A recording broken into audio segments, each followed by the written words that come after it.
Football's back. Week 0 is officially wrapped up. We're going to talk about it. We're going to do some Dogs of the Week, something we're starting for this season. Pick a few players from the slate that stood out to us, had some good performances and whatnot. Really interesting. A great Week 0 slate. Drew, if you don't mind repeating what you just said to me before we started recording, I think that kind of summarizes it very well. A great Yeah, slate. yeah. I think coming into week 0, a lot of people were like, "Well, okay. I mean, we have the Georgia Tech Florida State game, so that's great," and then everything else was just kind of getting ignored.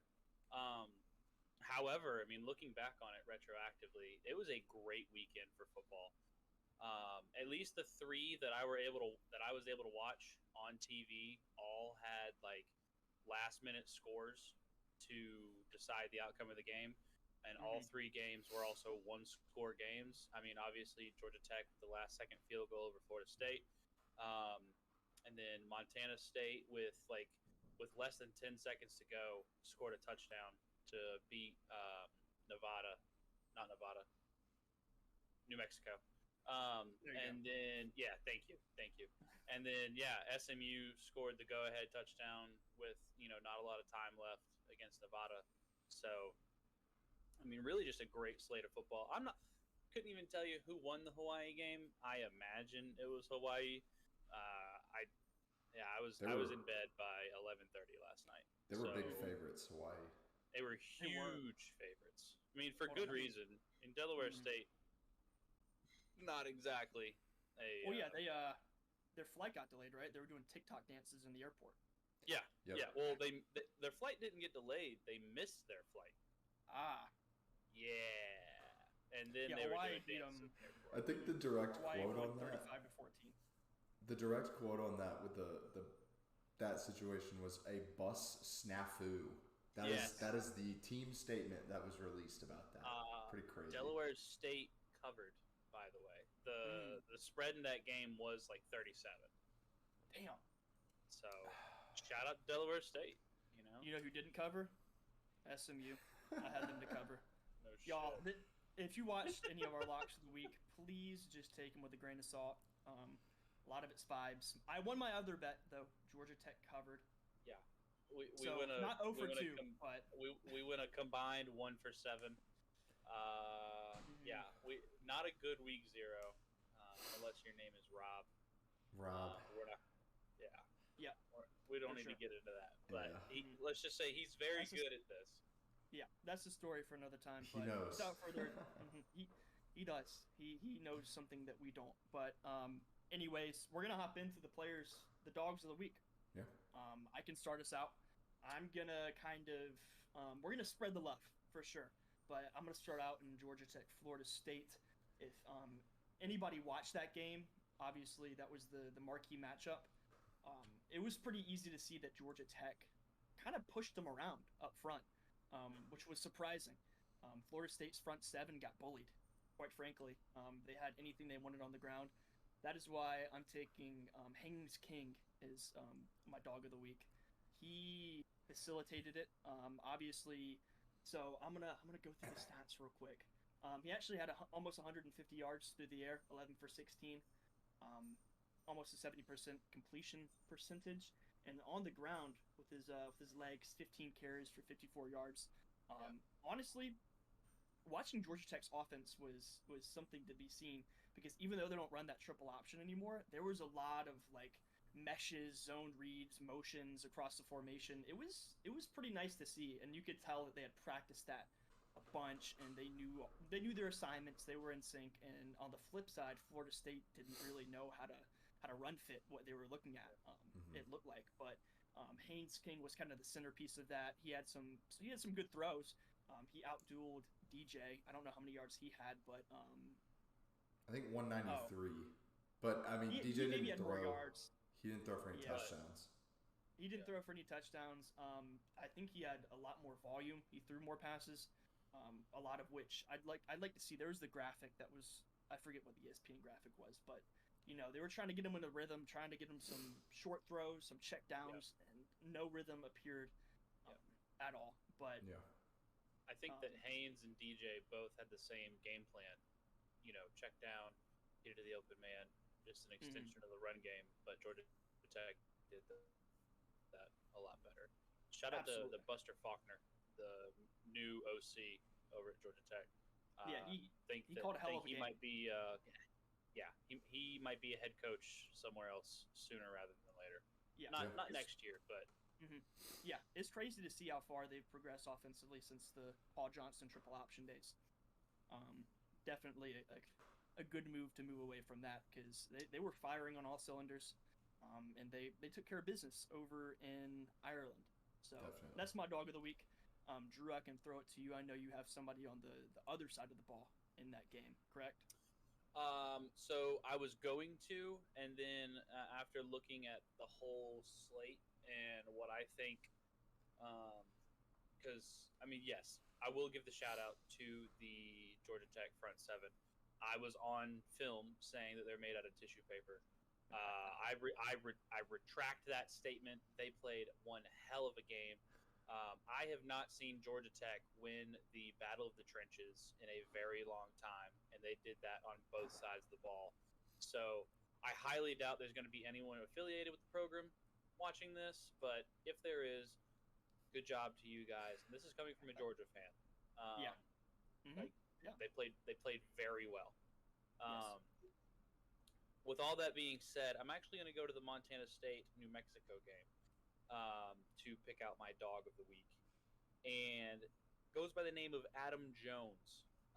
He is the thoroughbred in the Montana State running back carousel. They have plenty of guys. I'll shout out to Scottree Humphrey. I think it's like Scott R.E. Humphrey. He also had a hell of a game. However, I'm going to give it to Adam Jones. He had 17 carries for 167 yards. That's an average of 9.8 a carry. And he had a 93-yard touchdown with a couple of minutes left in the fourth quarter to make it 28-31 to get them back into the game. Because I don't know if y'all watched that game, but New Mexico jumped out to a pretty substantial lead in the first quarter and a half, and then Montana State had to claw their way back into the game. They're actually an FCS school out of the Big Sky Conference, and they were, I think, 13.5-point favorites over New Mexico at one point, which is the largest spread by an FCS team playing against an FBS team. Yeah, I bet that's crazy. That's crazy. Yeah. But very similar to Georgia Tech's offense that we saw. Very run heavy. Now, don't get me wrong. Tommy Mellett also had a hell of a game. The man went 21 for 32 for 205 and 2 touchdowns. So very explosive offense when things go well. As soon as they break through this line of scrimmage, it could go for 50 yards at any point. But just the resilience that offense showed, just put the team in your back and go off to the races. And when your team needs a big play, make the big play. So yeah, Adam Jones was that guy, and they won by less than they were expecting, but always a good thing when you, as an FCS program, can head into the home of an FBS team and take a win. Yeah, for sure. An impressive feat, no doubt. A win is a win is a win, But I like it. Talk about establishing the run. Big week for the run game. I like it a lot. So, yeah. Mr. White? All right. Well, I am going to change gears, go to the SMU game. This one I watched start to finish, was locked in on my television. Not gonna lie, I had a few brews, but that's okay. Gotta. You gotta. It's week 0. He wasn't drunk. He just had a few brews. Exactly. Anyway, a guy that caught my eye in this game, R.J. Maryland, the tight end for SMU. All right, so SMU got into a bit of a scrape against Nevada. They found themselves down as much as 11 points at one point. Was not looking good. This guy, R.J. Maryland, I will say, my dude of the week, did not record a catch until the third quarter. Yeah. However, big catch though. When he did, he had 8 catches in the second half, 8 for 162, and the go-ahead game-winning touchdown. This guy, whenever they needed a big play, he provided it. He took over the game pretty much. Nevada had no answers. Just looking at the box score, don't call me a box score hunter, but this just further, explains my point. RJ Maryland, obviously 162 and a touchdown. The next closest SMU receiver had 28 receiving yards in the entire game. So that's crazy. They almost had 28 receiving yards in the first play of the game. True. And then threw a pick. Yeah. So if you want to talk about taking over a game, that's what RJ Maryland just did, and I think definitely bailed out his team because high aspirations this year for SMU in the ACC. Yeah. Definitely. Yeah, talk about a quarterback's best friend. I mean, man was open consistently in the second half when they needed him. I mean, like you said, it was a dogfight. I took him to cover. That was my lock of the week. I think it was like 27 or 28 and a half. They were in a dogfight, dude. So I'm super interested to see when they get into ACC play what that looks like. They're gonna have to figure it out. It out quick. I mean, if it helps, the podcast that I listen to that is made up of professional gamblers incentivized me to take the under because they legitimately thought it was going to be like 35 or 42 to nothing, and the over-under was 55 and a half, and it ended up being like 35-31 or whatever it was. Yeah, I mean, it's hard to be a professional gambler because you don't know what's going to happen. Like, you like to say ball, but I mean, at the end of the day, college football is a beautiful sport where anything can happen. So, also staying in this game, I'm going to give an honorable mention in this game to Henry Ikahihifo. I believe that's how you pronounce it. Bless you. Yeah, thank you. So, and this wasn't not really based on the performance in the game, but there's a clip circulating out there. There's a bit of scuffle at a certain point in the game. In the first quarter. It was the first quarter. I didn't know when it was. So early on, fireworks were going off, sparks were flying. Words were exchanged. Open-handed swing was thrown, and Henry, out of nowhere, like a bat out of hell, came in, decleated the guy, the SMU player who had slapped his teammate, in his defense. So I would like to shout him out. Hell of a teammate. That reminds me as a, who was it? As a Falcons fan. Do y'all know what I'm talking about? Where it was like Julio was in somebody's face, and I'll have to go find the clip, but it reminds me of that. One thing to add on to this specific instance, the SMU player who kind of instigated that open hand smack and got decleated, his name is Brandon Crossley. He plays. Oh, that was him? Yeah. Who later got ejected from the game for spitting on a player. So absolutely unhinged behavior. I don't know what the opposite of a dog of the week is. He's in the doghouse. How about that? Yeah. There you go. I like that. He's in the doghouse.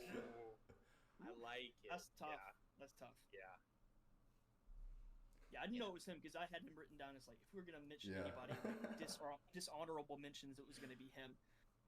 Because I was looking for a clip. Apparently, the cameras completely missed it, and Rhett Lashley was very heated in his defense. But he's on the sideline; he can't see shit from there. Yeah. So. Oh well, I saw him like as soon as they called it and threw him out of the game.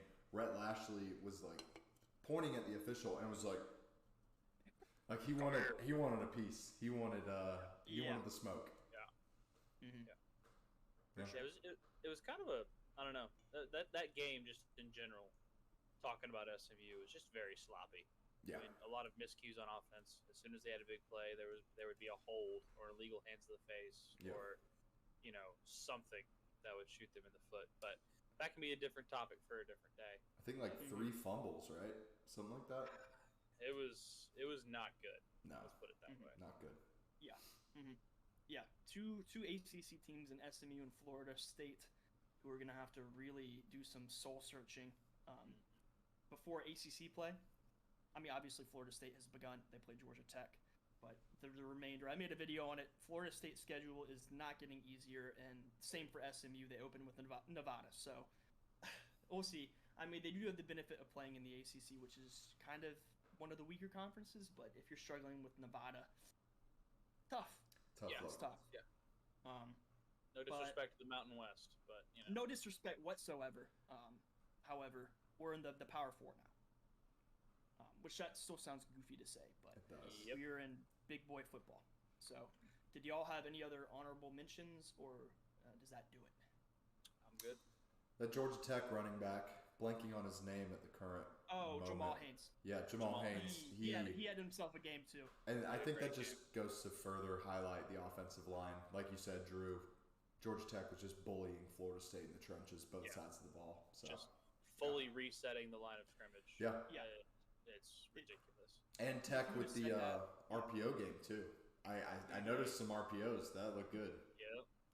Yeah, I think the joke was like every play I watched of this game, I realized how realistic the EA College Football 25 game actually is. Yes. So, yes. Yeah.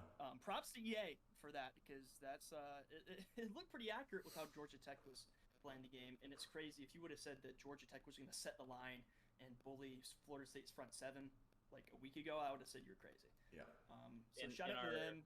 Yeah. In our ACC preview, I literally highlighted the Florida State offensive line because I was like, "Oh, guys, redshirt senior, redshirt senior, redshirt senior, redshirt junior, redshirt senior." It's like, Mhm. yeah, it was very surprising, and they need to turn it around quickly. But yeah, For sure. so. All right. Well, Yeah. there you have it. Those are our dogs of the week. Let us know in the comments if you disagree, agree, who you think, who your nomination for this would be. Please let us know. This is going to be a running segment throughout the season. We're going to, kind of as in an effort to mix up the recap game, just highlight some guys that we saw and we're like, got to talk about them. So let us know in the comments what you think. If you have any other in-season ideas, we are workshopping it. We love talking college football in any way we can. So any feedback is more than welcome. We want to do what you want to see. And for more college football content and EA College Football 25 content, please do consider subscribing, sticking around, liking the video.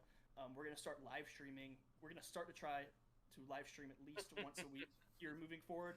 Subject to change. We this Emphasis is not on our try. full-time. We're going to try. Yeah. At least every other week. This isn't our full-time thing. At least not yet. Which could change with help of you, but we will try to do that. So come and hang out. We'd love to see you there. But yeah, thanks for watching, and we'll see you in the next one.